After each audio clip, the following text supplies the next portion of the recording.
Welcome to another edition of Wildcat Country. Eric Cohen and Shane Dale, and guess what? I was wrong. Well, Shane was somewhat wrong too. Arizona swept last weekend. We didn't think that would happen. We thought, I said there was no chance. You thought, maybe there was some kind of a chance. Unlikely, yeah. That was the first time they swept there, and they've been in Colorado there in 6 years, so at least 6 years.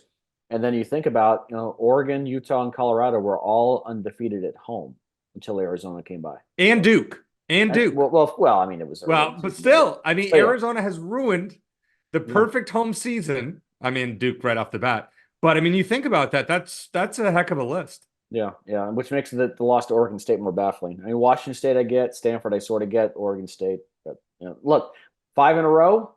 They're on a roll.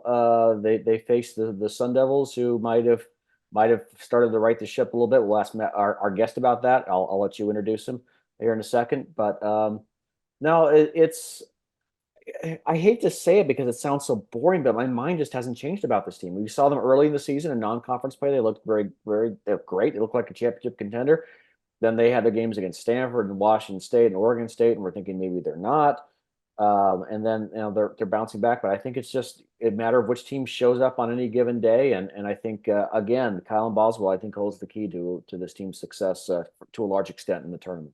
We will talk a lot we'll talk, easy for me to say, we'll talk a lot about Kylan Boswell, Umar Ballo, and Shane's number one seed, whole thing that I disagreed with last week. We'll get to that. Mr. Triple Double, Matt Muehlebach, who called the Arizona-Utah game last Thursday night, and what a game it was. You think he got paid extra for that? I don't, especially knowing the Pac-12 network. Yeah. You never know.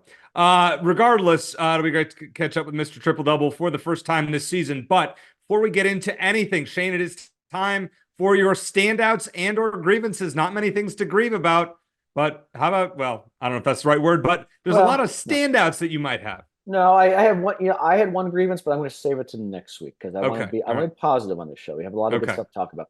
Yeah, and shout out to Pelle Larsson, who is the Pac-12 Player of the Week. First time he's ever won that award. I do, but I want to. We all know Larsson was great, especially against Utah. I feel like I haven't mentioned Umar Ballo in this category, maybe since you started, which has only been the last couple of months. But it's sort of been the opposite of the last season for him. Where he sort of faded down the stretch. He's been outstanding and consistently good during Arizona's win streak. He's averaging 16.5 points, 14 rebounds, 1.5 blocks a game in his last 4 games, shooting over 68% from the field, and he's made 61% of his free throws during that time, which is not a great number, but for him, it's very good. When 60% is very good for him. So Ballo has been just a rock. He's been a double-double machine. He's not the best big man in college basketball, but he doesn't have to be. And I think I just wanted to give him some props during this segment. And then, I mentioned Jaden Bradley, who had 14 points off the bench against Colorado. He played some extended minutes with KJ Lewis getting into foul trouble in that game, and probably had his best game at Arizona so far. Non-men's basketball, I want to mention Brooke Mannon and Allie Blanchard, who had the first combined, I think I'm getting this right, the first combined perfect game in Arizona softball history. Arizona went 5-0 in the Mike Candrea Classic to open the season. Not any stiff competition in there, but so far so good. Just 1 run allowed in those 5 games combined, so they're off to a great start. And then I want to mention Travion White Austin.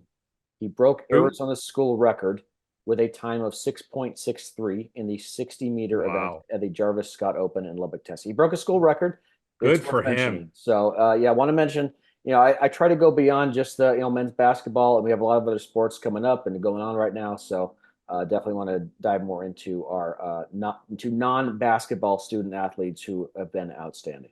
Good find by you, Shane, as you always do. Great one for Shane's standouts.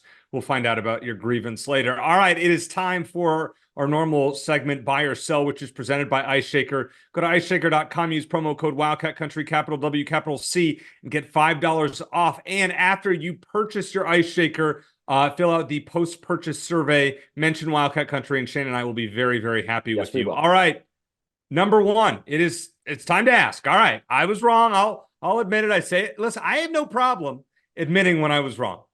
I said that Arizona had absolutely no chance under any circumstances, basically, to get a number 1 seed in the NCAA tournament. Shane disagreed with me, And as per usual, Shane was right and I was wrong. All right. So with the sweep this weekend, what does Arizona have to do now to earn a number one seed? Not necessarily a buy or sell, but but legitimate well, you question. could say that you're buying now that they have a chance at a one seed. So Yeah, I'm buying. Yeah, that's fair. Yeah. I think maybe one more loss in there is doable. I mean, if you think that you look at the standings or the rankings, you have two teams that have two losses. That's UConn and Purdue. Everyone else has at least three, and several teams in the top 10 have 5 or 6. And Arizona was one that has 5. So they're very much in the mix for a one seed. That loss to Oregon State still sticks out like a sore thumb. It's a quad 3 loss, but they have 7 quad 1 victories. They picked up 2 this past week, but the problem is they don't have a chance for as of now any more this season. That could change in the Pac-12 tournament, but maybe even I don't think it's going to change in the regular season. So they have to hold steady. They have 7 games left. I know we're gonna get into those in a little bit, but I think maybe one more loss in there is acceptable. They do if they lose one more game. I don't really care who it's against. I would certainly prefer not be against ASU. But if they lose one more game and win the Pac-12 tournament, that's probably good enough to win a one seed. If some other dominoes fall, if they lose, more than one game, then maybe they have a chance. My guess is they'll probably slip up again somewhere along the way and end up as a 2. If they're 2 out west, I'd take that. Again, I think the one seed is overrated for reasons I mentioned last week. But I think maybe they can afford one more loss, maybe 2 of some other teams around them, like maybe Tennessee and North Carolina lose a couple games as well. All right. So I'm looking at RPI as of today on Monday the 12th. Purdue number 1, Houston number 2, San Diego State number 3, Dayton number 4. All right, what is this? 2020. What are you looking at RPI for? What is this? Look at the net rankings. I don't know. I look at RPI. I don't know. I think Arizona's I didn't even fifth, know by the way. RPI was still a thing. They're number 3 in net. They're number 3 in pin pop. Listen, okay. So number 3 in the net rankings. Guess we're too bad for San Diego State and Dayton. Houston number 1, Purdue number 2, Arizona 3, UConn 4, Alabama 5. Wow, Arizona beat Alabama in that game that we saw. That's crazy. Big win. Tennessee 6. Yeah. BYU 8. That's crazy. Anyways, all right. So based on looking at this, Shane, Arizona has to run the table at home. I think we can say that UConn's probably got a 1 seed. Purdue's probably got a 1 seed locked up. I would think Houston or Kansas probably gets one of them. And then I think you're probably right. I think if you lose one more. Now, let's talk about the remaining schedule before the Pac-12 tournament. Arizona does not leave the state until March. No. They are at home against ASU on Saturday. The next week you got the Washington schools at home, Washington State and Washington. Then you're at ASU on a Wednesday. So the next 4 games are in the state of Arizona. Then you're home against, you don't leave until March 6th. You're home on March 2nd against Oregon. So 5 straight in the state of Arizona. Then you're at UCLA and at USC. I mean, I'll tell you what, Shane, I could see a scenario the way Arizona's playing right now that this is just like UConn last year, that they could run the table in the regular season with 7 in a row going to the NCAA or going to the Pac-12 tournament. Maybe. I think they'll probably slip up once or twice. Where would you see the slip up? If I had to guess right now, I'd say UCLA because they've really turned things around. They should have beaten Arizona in Tucson. They were up by 19 points and they let it slip away. That's UCLA's only loss, I think, in their last 7-8 games. So they've really put it together. And so I mean, at this point, like if they were at UCLA this week, I'd probably pick UCLA to win just because I think they're on that big a roll. And it's tough to win on the road. But despite what Arizona's done, it's still tough to win on the road. So many of the best teams in the country are 500 or below away from home. So I would say UCLA. Washington State's been great, but Arizona gets them at home. So you have to take that into consideration. The ASU, we'll get to that in a little bit. Oregon at home. I mean, maybe Oregon gives them a hard time, but Arizona beat them in Eugene. So no, I think there's going to be at least one loss just because it's just difficult to win that many games in a row. It'd be 5 + 7, it'd be 12 wins in a row. They're certainly capable of it. But if you're asking me, like, find the loss, like which one would I pick them to lose at this point? I mean, easily, because it's on the road especially, I would go with UCLA. Yeah, and I'd say the ASU game is tricky. We've seen better Arizona teams. Not better. Okay, that's not fair. We've seen good Arizona teams go up in Tempe and not, fair as well. So, okay, fair. Yeah. With that said, I think we can both agree if Arizona ends the Pac-12 tournament, so going into the tournament and the NCAA tournament, If they have 5 or 6 losses and they're 19-5 right now, they will get a 1 seed. Yep. If they have 7 or more, they will get at least a 2 seed. Would you agree with that statement? Yeah. They lose 2 games, they'll probably be a 2 seed.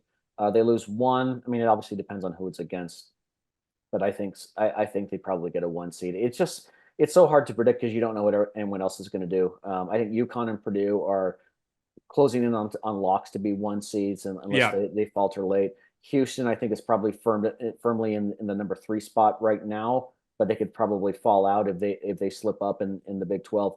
And then I think Arizona is probably beating out North Carolina and Tennessee at the moment for that last 1 seed. I know Jerry Palm sees it that way. Joe Lenardi sees it that way. You go to bracketmatrix.com, and majority of the bracket gurus there pick Arizona to be the last 1 seed. So I think that's where they're at now, and I think they could probably afford 1 more loss.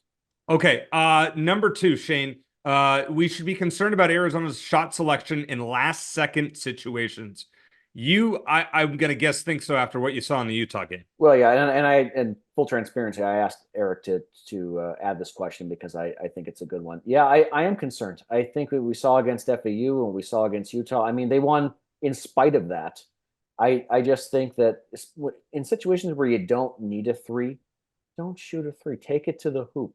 Try. I understand you're not going to get a call. You're likely not going to get a call in that situation, but you have a better chance of making a contested 2 than a contested 3. And if you put the shot up with a couple seconds on the clock, there's always a chance that if you have Ballo or Keisha Johnson out there, they could tip it in.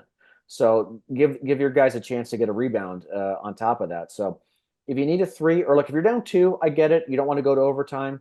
Caleb Love is a clutch shooter. He can make those shots. The Kylan Boswell shot, I think at the end of regulation, I actually didn't hate either.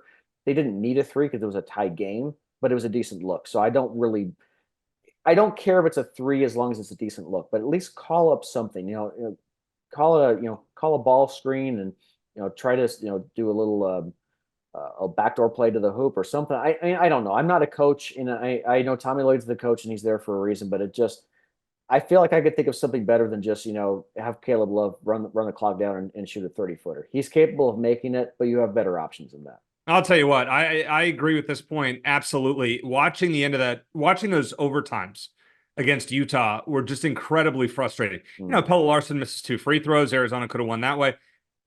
This is a game that Arizona was going to lose a month ago. I was actually surprised once the game got in overtime after Arizona blew a big halftime lead. I thought, well, here we go again. Yeah. But they showed resilience. We'll talk to Matt about that. I was impressed. With that said, they have to do better in late clock situations. You know what? I agree. Drive and kick. I mean, Caleb Love shooting 30-footers, as you said, awful. We saw it against FAU. Saw it again the other day. I've seen enough of it. Okay. Sometimes they go in, not a high-quality shot. We move along. I'll tell you, Boswell got a great look. I think it might have been the end of the second overtime. He got a great look to win the game. That's a shot that I don't mind him taking. Right behind the 3-point line was the first overtime. I think it was the end of regulation, actually. Yeah. Was it? Okay. Yeah, it was a good look. Yeah, it was a good look, and I had no problem with it. Nope. But when you're shooting from closer to half court, darn near than 3-point line, not unless good. Your name is Steph Curry, I don't want to see it. I agree with that. All right, number 3, Shane, it's time to eliminate any concerns about Kylan Boswell and Oumar Ballo now. They have righted the ship based on what we saw this weekend. Buy or sell? Well, going back to Ballo, I'm not really concerned about him. I think he's dealt with some injuries on and off this season. I know, I don't know if he still does, but as recently as a couple of weeks ago, he had a couple of fingers taped together, I think on his left hand. But he looks healthier and more confident than he has in a long time. I think we were about halfway through last season, we were thinking maybe he was going to be Pac-12 Player of the Year, and he sort of faded down the stretch when they really needed him. And in this offense, I don't think there's as much pressure on him, and I think that's a benefit. So I think he looks great. I think that health permitting, he's going to continue to be an important piece to Arizona's puzzle, especially if he can keep shooting reasonably well from the free throw line, like 60% or above. He's capable of it. His first year at Arizona, he shot 70%, so he's capable of doing that. Kylan Boswell, I still think is a bit up and down. I think that he is capable of going out and having the performances like he did against Utah and Colorado. He's also capable of disappearing. I think he's still a young guy. He's still 18, and he is going to have those kinds of performances. He's averaging fewer than 5 points a game in Arizona's losses. He averaged about 12 points a game in Arizona's during Arizona's current winning streak. So They don't need him to be spectacular. They just need him to get close to double figures, to be efficient, to pass the ball well, to not turn the ball over. He's done all of those things the last couple of games. I think he's going to be a bit streakier than Ballo's been. And Ballo's been a consistent double-double machine lately. All right, so here's where I'm going to disagree with you. I'm actually more concerned about Ballo and the free throw shooting. Okay. That's the issue that I have.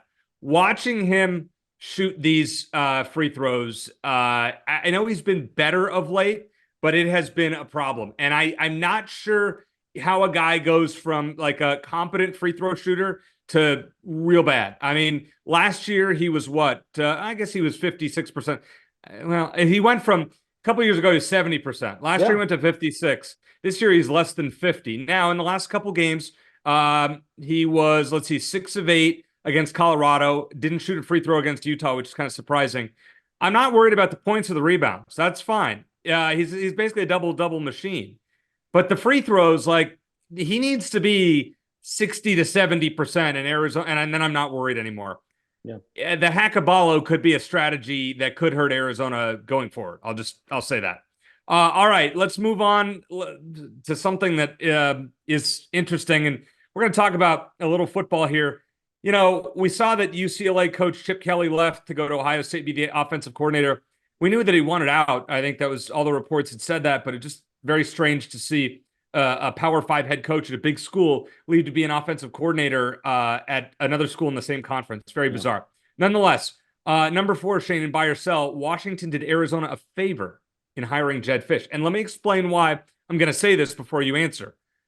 Jedd Fisch was looking to get out based on things that I've read, and we've discussed. He was looking to get out. If it wasn't going to be Washington, it would have been UCLA. So that's why I asked the question that maybe Washington did Arizona a favor.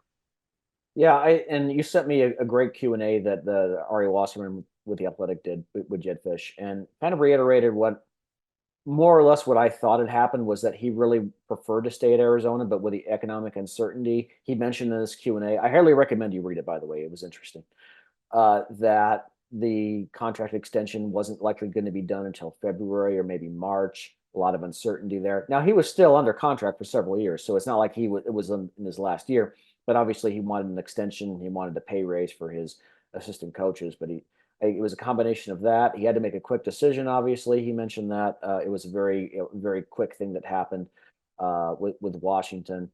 And he also mentioned he had a little bit of a concern with both Johnny Nansen and at the time Dwayne Aquina likely leaving. He was thinking, how am I going to replace these guys? So all of those things combined led to him making the decision that he did. And I believe him in all of that. The only thing I don't believe was he said he had no interest in the UCLA job, which I just think is a flat out falsehood. Like he told, I think Michael. So do you think he interviewed for UCLA? It sounds personally. Like yeah, I think so. At least well, I guess the question is, did he interview or did he at least, pick up the phone? I don't know. I guess it depends on, I'm sure there are different. Why would he do? I mean, it makes no sense. Yeah. I would much rather have the Washington job comparatively compared to UCLA. No question about that. So it would be baffling if he actually did that. Now, someone that I talked to that, knows a thing or two said, that his UCLA sources believe that Jedd talked to the AD.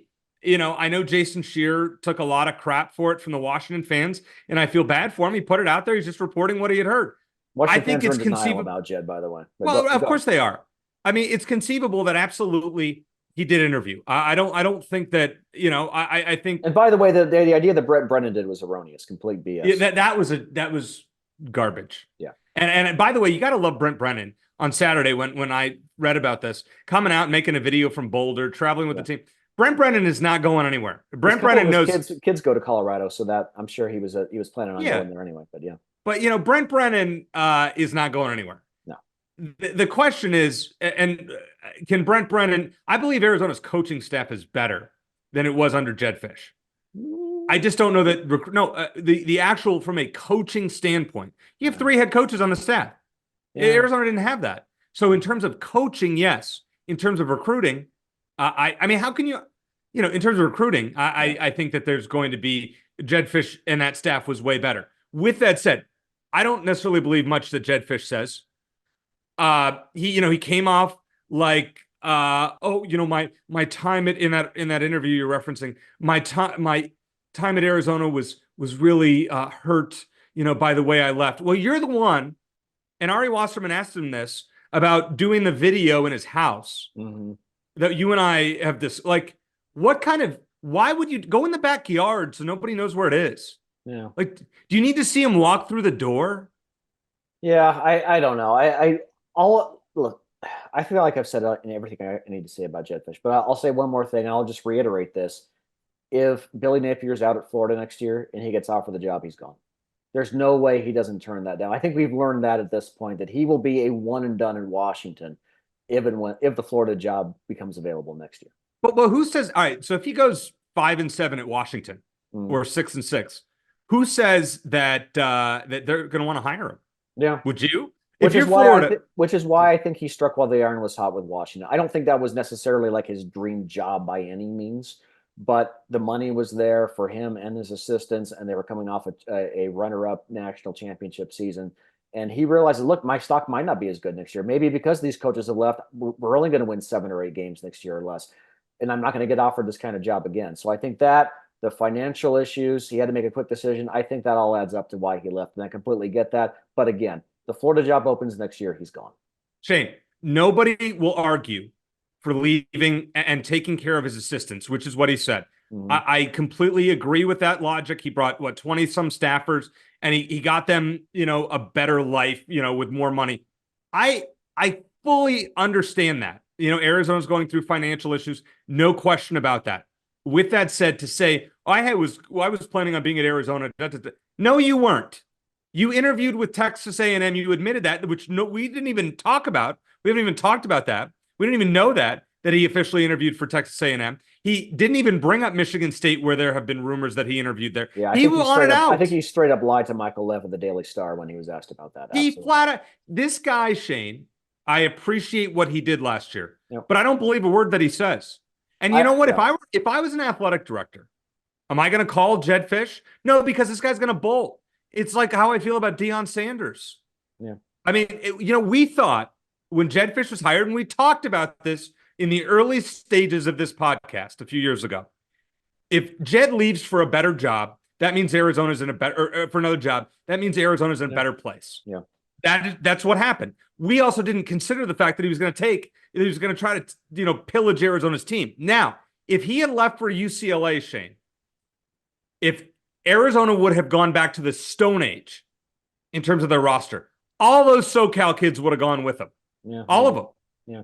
So thank you, Washington, for what you did in taking Jedd Fisch. So Arizona's keeping its roster intact for next year for the most part. And Jedd, like I mentioned many times, is an excellent salesman, because you know what? He convinced me. He convinced this cynic that he was going to stick around. I mean, he even from his first press conference, which is done over Zoom during COVID.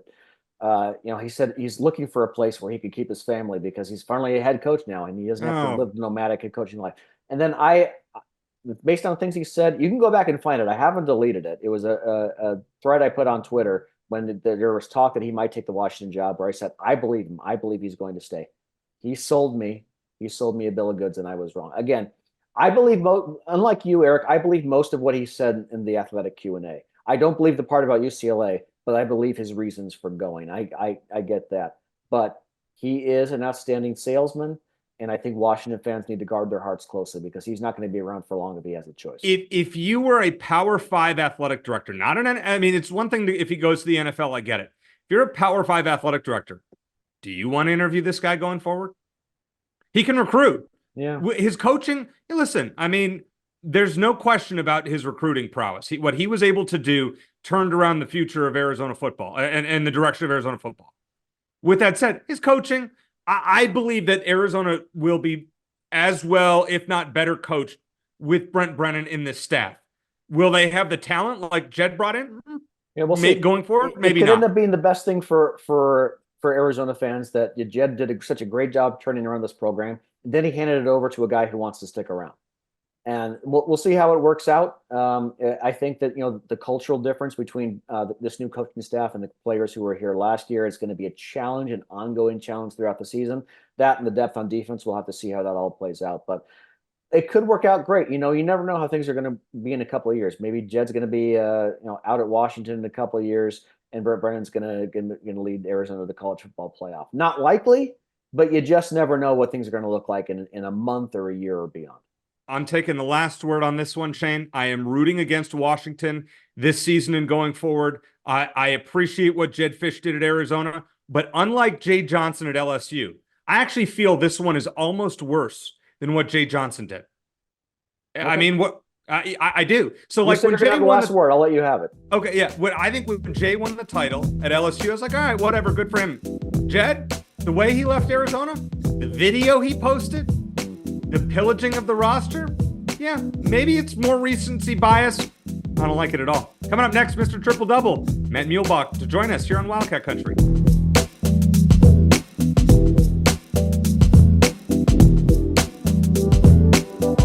What's up, Wildcat Country? Chris Gronkowski here, and I'm at the Ice Shaker Warehouse, the proud sponsor of the Wildcat Country podcast. And I got something new and exciting to show you.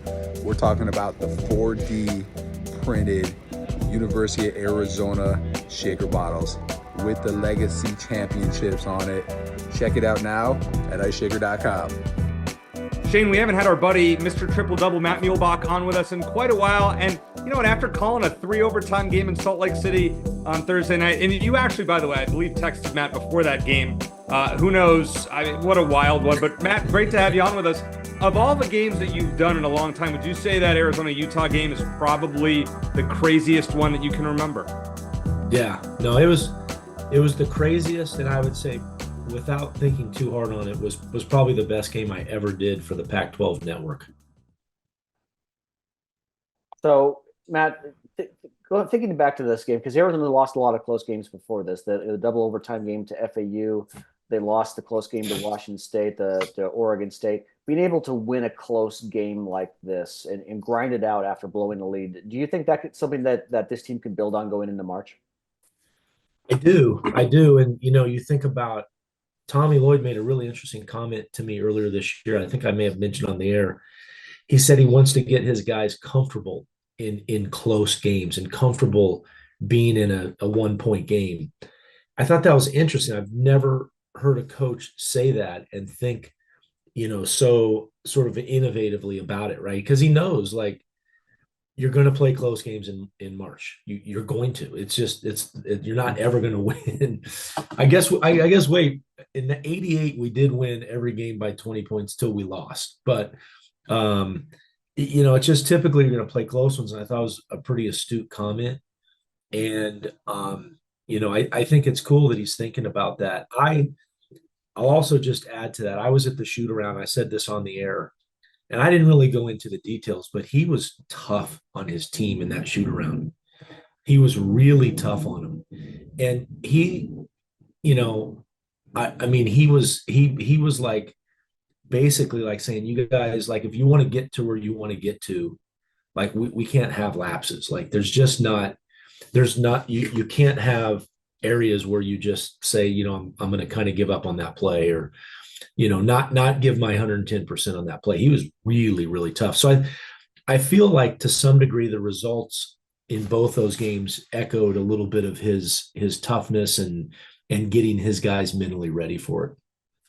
One of my concerns, and we talked about this in our first segment, Matt, was some of the shot selection in late games, especially in the final possession of the game. We saw it against FAU. We saw it in one of the overtimes against Utah. In both of those instances I'm thinking of, Caleb Love basically runs down the clock and shoots a contested 3 from well behind the arc. Any concerns about those final possessions and maybe the lack of imagination in those situations? Yeah, I mean, I'd like to see him maybe get downhill and create something.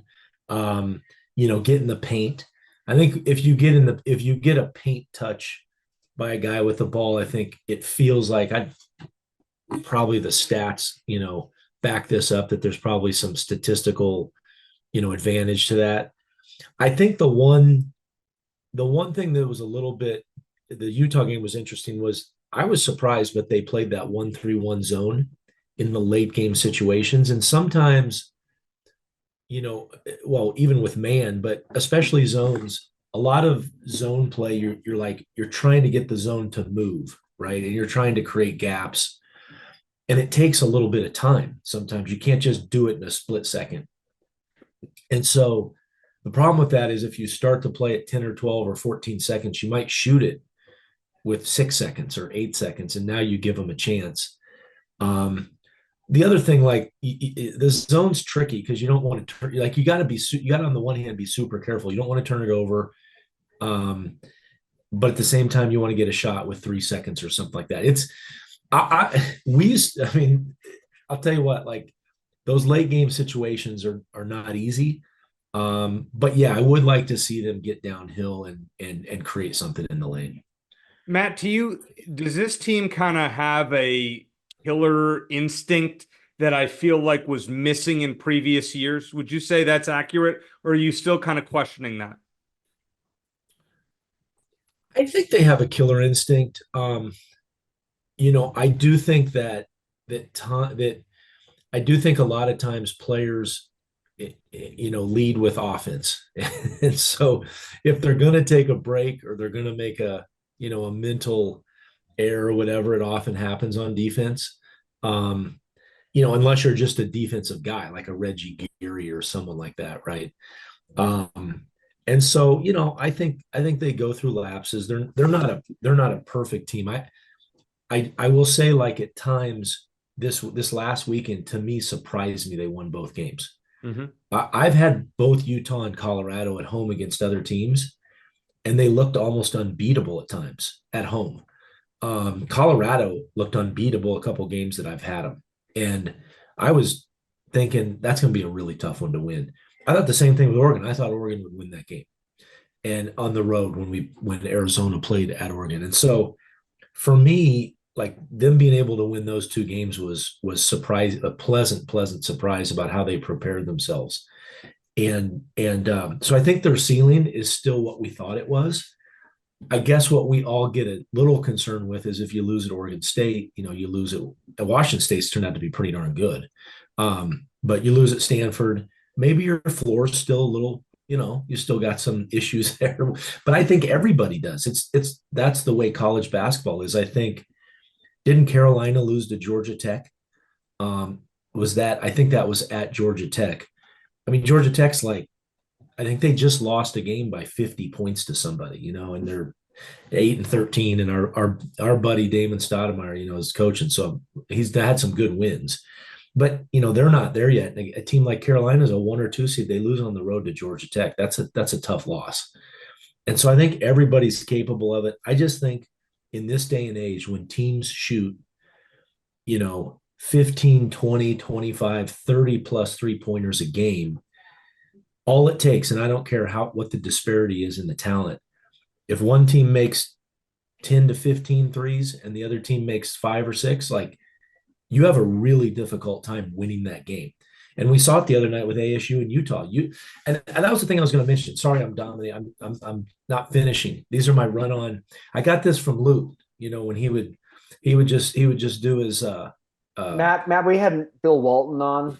You're good. Okay.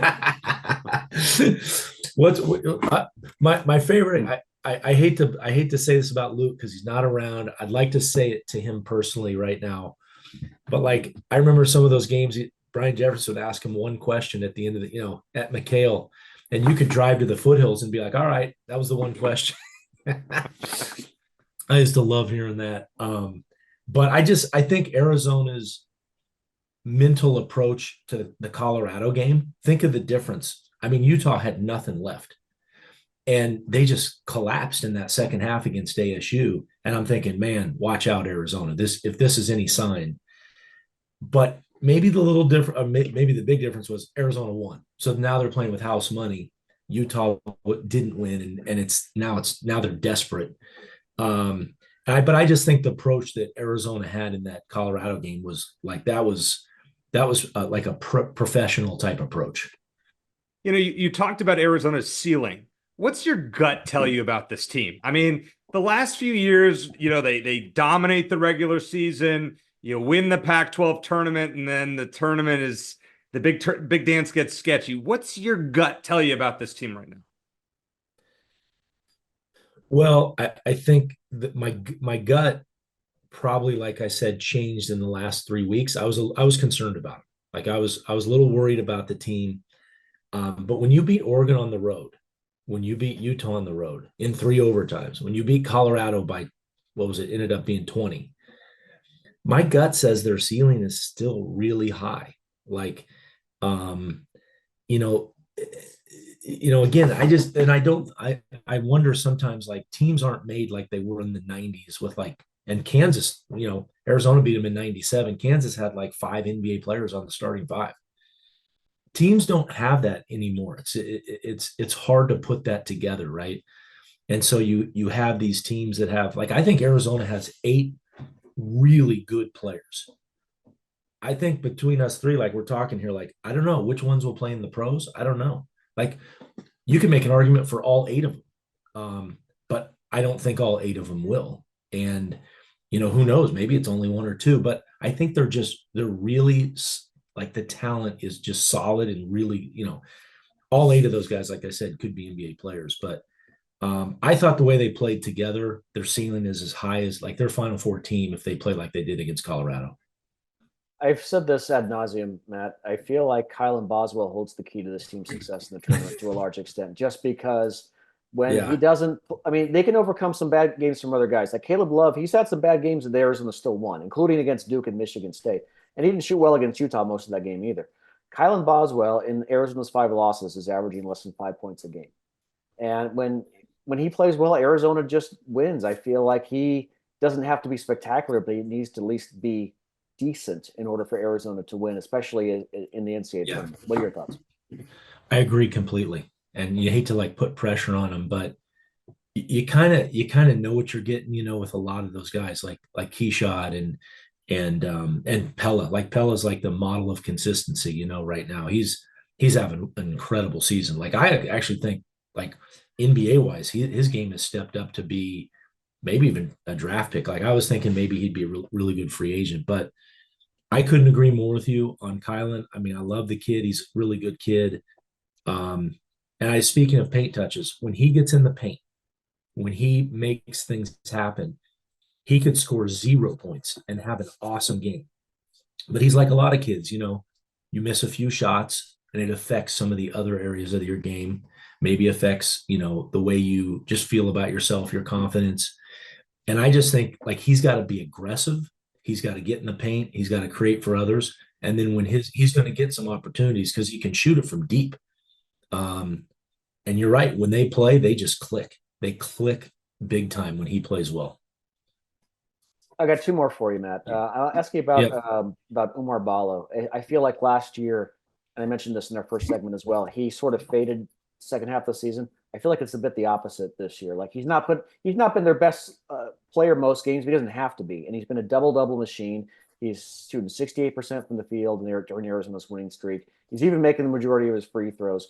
What are your thoughts on his maturation, or at least what I see as a maturation from last year to this year? Yeah, I agree with that too. I think he was sick right around January last year. Yeah, he had some sort of illness or injury issue or combination thereof. Yeah, I think he had an injury, or like you said, like, I think maybe an illness, and he never looked right after that the rest of the season. But I mean, the way they dominate people, and I'll say this too, like, I get to hear opposing coaches, talk about guys on Arizona and what are they concerned about, and a lot of it is there's a lot of Ballo talk. They're concerned about how he dominates sometimes the paint. He gets deep touches. He's physical, and Arizona does one thing they do, and Ballo does a great job of this, is in some ways he does not care if you front him or if you play behind him. And so if you front him, and you saw it against Colorado, there was a play where Lampkin tried to front him, and Ballo sealed him as if he was sealing him under the basket at the free throw line. And so they threw the lob, and Ballo literally, it was the easiest layup he had or dunk he had all year. Yeah, I remember the play. But What's that? So I remember the play you're talking about in the second half. Yeah, and he does such a great job of that. And it's it's well coached how they do that. So it's almost like it's using the force of the other team against themselves. Go ahead and front me. I'll see you. I'll seal you at the free throw line.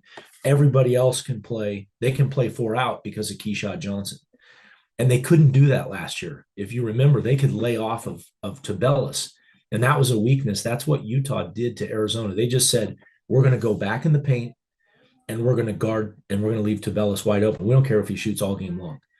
And that hurt them. And so Keyshawn spreads teams out this year and they can't do what they did last year. But if you play behind Ballo, he will bury you like practically into the first row. Yeah. Yeah. He's 260 pounds. Like good luck putting the body on him. Last question for you, Matt. Appreciate your time as always. Let's preview the ASU game real quick. Last time ASU went to McHale, we don't have to talk about it. I'm sure the players who were there last year remember all about it. ASU was I think on a 5-game losing streak until they beat Utah, which I think was maybe partly due to what happened 2 nights earlier, but maybe got a little bit of that confidence back. I got a ton of respect for Frankie Collins. I think he's all Pac-12, at least second team. What are your thoughts on ASU coming into Tucson, and what does Arizona have to do to make sure they don't get upset again? I've seen them a few times in person this year. I've covered some of their games. I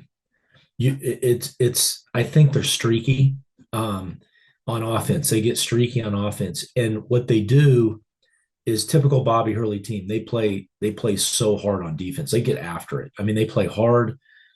They're a tough team on the defensive end, but their whole thing is just making shots, and sometimes they don't. And they've had some struggles just making shots. But when they get steals, so what they do is they like to run a 1-2-2 3/4 press, and they put Gaffney at the front of that press.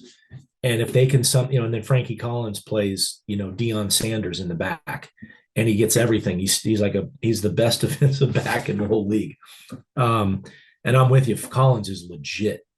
He's a really, really good player. But a guy like Gaffney, he's not. I don't know what his numbers are right now. He's not shooting it well from 3. But I saw a game against Vanderbilt. I think he was 5 for 5 in the first half from 3. So they're a rhythm and like momentum team because a lot of it starts on the defensive end. If they make if you saw that Utah game, I watched that game you're talking about. It was like they made one shot and all of a sudden everyone started making shots. And I think they hit 10 or 12 threes in that game. They hit 10 or 12 when they played Utah the first time. They are streaky, and if you don't pay attention defensively, if they get hot, look out. They can fill it up. So we were talking to you, Matt, earlier before the show about everything. I know this is not a basketball question, but to finish up here, and we always appreciate it, as Shane said. We were talking about everything that's going on in Arizona's athletic department. You're a Tucson guy. You were a U of A legend. You live in Tucson, you practice law in Tucson, and then you see a guy like Jedd Fisch tell people he wants to stay, and then clearly that wasn't the case. Just your thoughts on everything that's happening outside of basketball for the U of A in the last few months. It's been wild. First of all, the game I went to, I didn't announce it, but I went to the USC game.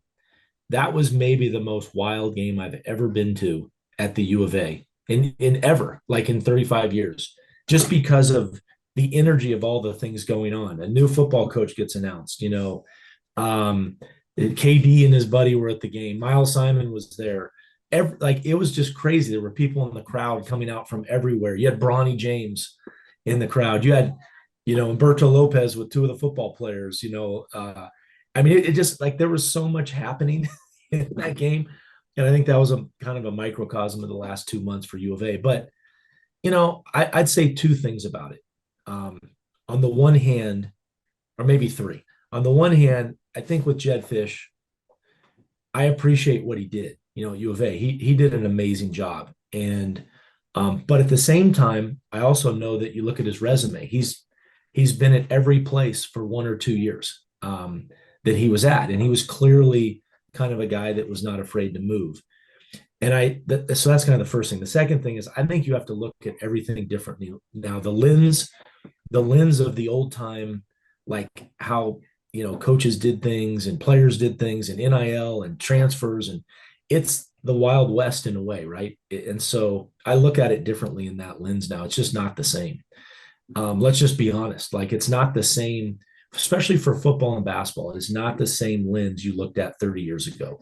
The same sort of student athlete experience. It's just different. And so that is what it is. However, I think a coach, any coach, whether it's Jedd Fisch or anyone, it disappoints me that they make such promises to people and players and then just move on like it's nothing. I would have a difficult time doing that. I realize the money's huge. I realize that maybe they think that, okay, everyone knows that's the game, but I wouldn't have been happy if I were a player and somebody, begged me to stay and then took off, after that. So, but at the same time, like I said, I do look at things now differently with a different lens. Did I answer that? Can you imagine okay? Lute Olson? Yeah, you did great with that. Imagine Lute Olson in his time, how many suitors, if this was today, if Lute was coaching today in the, rising Arizona up to where he did, getting to the Final Four, et cetera, when you were playing there. And then suddenly, he gets another offer and you have to worry every year about Lute going somewhere else. It's just a different animal, especially in college football. And you make a great point, because in 1989, Lute got offered by Kentucky. And I didn't know that, actually.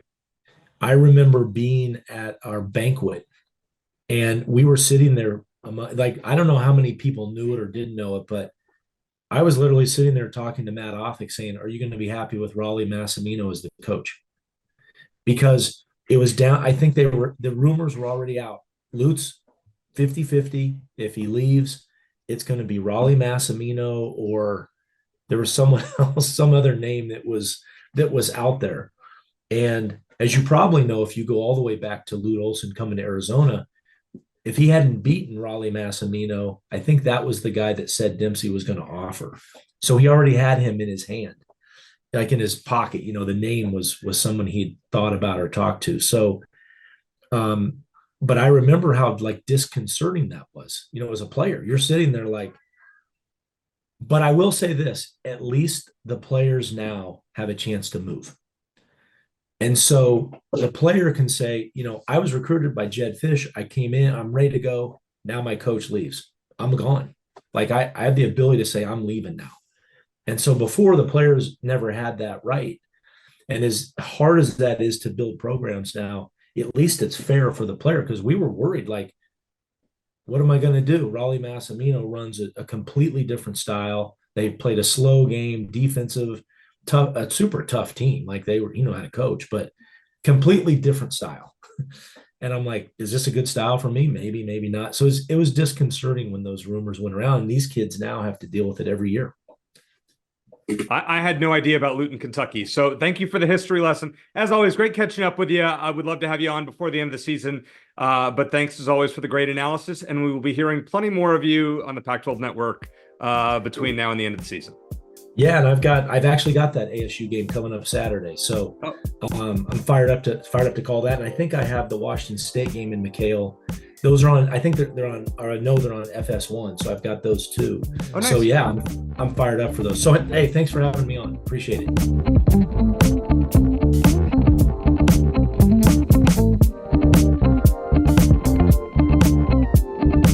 Thanks to Mr. Triple Double for joining us. Great to catch up with him again. All right, Shane, we have a new partner that we're working with. Tell us about it. Yeah, so Tom Brady, a professional athlete of note you may have heard of, launched this app called Autograph, and they sort of pivoted. And what they do now is they host a series of podcasts and websites. Basically, they link to all these different podcasts and websites related to certain college teams, and Arizona is one of them. And so Autograph has added our podcast on their platform. So download the Autograph app, check it out. You get rewards for being a fan on Autograph, which is pretty cool, just for listening to podcasts and reading web stories related to the team. So subscribe to the Arizona feed on Autograph. You'll be doing us a favor, and you'll never miss another podcast with us again. All right. Want to ask about Arizona baseball before we get into our basketball picks this week. Preseason ranked 9th out of 11 in the pack, whatever they are. Yeah. Definitely not 12. So there's only 11 teams. Yeah. Is this a better rank than you thought, a worse rank, or about what you expected? A little worse. I think. I do think, unlike last year, I think this probably is a make or break season with Chip Hale, especially with a new athletic director coming in eventually, who's going to want to hire their own people if Chip doesn't do well. I really hope he does. I do believe him. He when he says this is a destination job and this is where hopefully his last stop, because he does love Tucson and is an Arizona alum. I could definitely see that with him, and I think that's one of the reasons why Dave Hickey hired him. It just hasn't worked out very well. The recruiting just hasn't been there. And if Arizona goes below 500 this year, I think he's probably going to be his last season at Arizona, even though I do like him personally. But look, Arizona baseball, it's not an elite program, but it's a good program. They've won 4 College World Series. They should be in regionals at the very least every single year. There's no reason not to expect that. And if Arizona doesn't even sniff that this year, then I think they might choose to move on. I think that's probably a safe take there. Not good. All right, let's get into some basketball picks, Shane. First of all, we both went 3-2 last week. We're both hovering right around 500. Pac-12 road win this week. Give me yours. I've got Utah over USC. I think the Utes are going to get their act back together after a rough homestand, which we'll talk about again in just a minute. USC just continues to not be very competitive. They're kind of a mess this year. Really interesting to see what happens with Andy Enfield after the season. So that is my road pick for this week. All right, I'm going to go Oregon over Oregon State. The Beavers at home. You know I love Wayne Tinkle, but at this point, I think the Ducks need to get it going if they have any chance to make the NCAA tournament. Not looking very good right now. They have struggled of late. All right, top 25 loss against an unranked team. Going Butler over Creighton on Saturday. Butler's actually better than expected. Creighton, is a good team. I think they're a team that I would watch come March, but I think Butler at home, 16-8 as of now. I think they take care of business over Creighton. How about you? I'll keep this simple. I'm going to take Iowa over Wisconsin for no other reason than Wisconsin is in a free fall right now, and they're 3-6 on the road. Wow, and Wisconsin somehow is still, after 4 straight losses, they're still ranked number 20. What are we doing? Like, this is not, they're not playing like a top 25 team. Get them out of here. No. All right, top 10 loss against an unranked team. I'm going Florida State over Duke later this week. We need, listen, for Arizona to be up there where they are, they need Duke to win. But I think Florida State at home will be a tough challenge. How about you? So I hope you'll let me grandfather this one in, because I made the pick before we saw the new top 25. I think Oklahoma's number 25 now in the AP poll. But I made it before. I got it in under the wire, so I'm going to say Oklahoma, if you let me cheat just a little bit, over Kansas. Okay. Over Kansas? Okay. Yeah, they got to deal with Baylor first, but they just beat a ranked BYU team at home. And again, going back to teams struggling on their own, Kansas is 2-4 away from Allen Fieldhouse this season. So give me OU. All right. So now it's time for the game on Saturday night. I think 7:30, McHale Center. Arizona and Arizona State. Now, the last time these two teams played in Tucson, it did not end well. I don't want to talk about it. A half-court heave last Beyond February. Gross. Okay. Shane, what happens on Saturday night? All right. Well, so the question is, did ASU finally right the ship when they won at Utah and snapped their 5-game losing streak? Or was it more Utah being tired and a bit subdued after losing that triple overtime game 2 nights earlier? I don't think ASU is as good as their 4-0 start in the Pac-12 or as bad as they've been up until recently. They're actually a pretty good defensive team, 54th in KenPom in adjusted defense. They're below 200 in offense, which is kind of surprising for a Bobby Hurley coach team. I will say Frankie Collins is legitimately good. He scored in double figures in all but 2 games this season for ASU. But unless ASU shoots lights out, and of course everyone loves to shoot lights out at Arizona, I know. Unless that happens, I don't think they're going to be able to keep up with Arizona at McHale for 40 minutes like they did last year. This is a better Arizona team than last year. I think it's going to be closer than we'd like, because that's just how this team rolls. But for whatever reason, when you think they should blow them out, they don't. I'm going to take Arizona to win, but I'm going to say 8 to 10 points. Split the difference. I'll say 9 points. 9 points. Okay. Yep. I actually disagree. Well, somewhat. Normally I was cynical last week. I thought that Arizona would lose to Utah, come back, beat Colorado. And of course, after they beat Utah by 3 overtimes, I'm telling people, hey, there's no way they beat Colorado tonight. Look at this. I mean, their legs, and they go out and win. They score. That's why Colorado was favored in that game. Yeah, right. And then they go out and score, what, 100, nearly 100 points, 95, something like that. Shows you what I know. You know what, Shane, this game to me, I think Arizona comes out and beats the doors off of ASU. I think this game is not close from the outset. I kind of have a Wisconsin vibe to it. Game maybe starts out fine in the first 10 minutes, fairly close, and Arizona pulls away late in the first half, and the game's not close in the second half. ASU gets some garbage points, Wildcats by 15, and maybe that's closer than it actually will be, because I think Arizona's going to win this game comfortably, and we're not going to have to sweat. And let us hope, because last year was so disgusting with that half quarter. I hope those who played in that game remember it and put it all over ASU and do it again in a few weeks. And bye-bye Bobby Hurley. Well, it is important to note that Arizona did win their last meeting, because they did meet in the Pac-12 tournament last year, and they won. I was there. They won that game easily in Las Vegas. And Jedd Fisch, I'll still give him credit for one of the best tweets I've ever seen when he said "back to normal." So I will remember Jedd Fisch fondly for that. And you're right. The Arizona players, they didn't play in those Wisconsin games in the Elite Eight, but they talked about, they realized how important that was to the fans. And so you think they'll probably remember how it felt to lose it on the McHale Center floor like they did against ASU last year. So hopefully that will be enough, and it'll take all the intrigue out of this. Well, you ending on a Jedd Fisch positive. How about that? Quite an episode of Wildcat Country. Thanks to Matt Muehlebach for joining us. For Shane Dale, I'm Eric Cohen. Thanks for listening. And as always, bear down.